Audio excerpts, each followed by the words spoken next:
They Shall Not Grow Old, 2018 documentary about World War One made by Peter Jackson of the Lord of the Rings trilogy fame. It was released in the UK a full year ago and for some reason has come out in Polish theatres just now with a limited release, but better late than never. A few words of background about the film itself. Peter Jackson was inspired to make it because his own grandfather actually served in the war. And so he wanted to make a movie about that time and those experiences. Not really a movie that recounts the whole story of the war from the strategic or political point of view, but rather a glimpse into the life of a single individual soldier. Now, when you think about it, there is a lot of media about World War II, but not so much about World War One.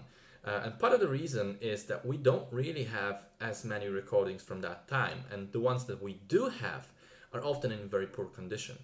Enter Peter Jackson and his crew. They teamed up with the Imperial War Museum and the BBC. They have reviewed over 600 hours of audio recordings and about 100 hours of film, all of it more than 100 years old at the time they were doing it. Then they went and restored a lot of the material, added audio to the film, cleared up the images, enhanced the resolution wherever possible, and colored it. And the result is absolutely stunning. Whenever I thought about the World War One era, I kind of naturally thought in black and white, because that's how the videos and photographs from that time are. But by adding color, this sort of weird distance between then and now suddenly disappears. The people look more real, more like you and me, and so it is much easier to relate to them and to get into the film. Especially as They Shall Not Grow Old is indeed a very personal experience. It documents the public reactions in Britain to the war breaking out, people signing up for the army and training. Then it goes to great detail about how life looked like in the trenches, what were the daily problems and sufferings of the soldiers. It shows us how a battle and an assault on the enemy trenches would look like, along with the aftermath, the injuries, the death, the hostages. And finally, it wraps it all up with the ending of the war and the return home. Through all that time, the footage is sprinkled with audio commentary by the actual soldiers, recounting their experiences. So instead of this grand strategy lined out for us, we hear about the frostbites and the lice in the trenches. Instead of watching the lines on the map, we see people living in them, in those lines. Because if you don't know, World War One was very different from World War Two.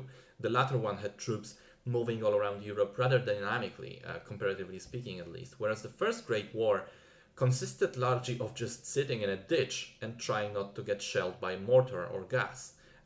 There were the British trenches on one side and the German trenches on the other side, and then in between there was the no man's land. And sometimes there would be an assault, sometimes a bombing, but in general, the people just lived in those holes in the ground trying to hold the line.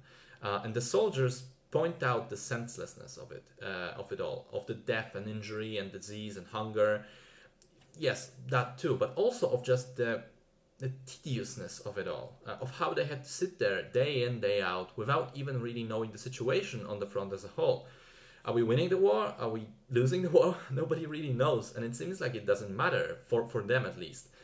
And to be fair though, there is a good amount of comments as well from the veterans saying how they enjoyed the war, how they liked being in battle, feeling sort of alive because of it.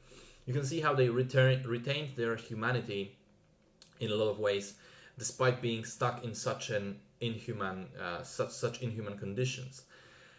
So I think that the film as a whole is terrific, as it doesn't really embellish those stories. It lets the soldiers speak for themselves without any outside commentary. We learn a great deal not about the war itself, but about the people who took part in it from their personal stories.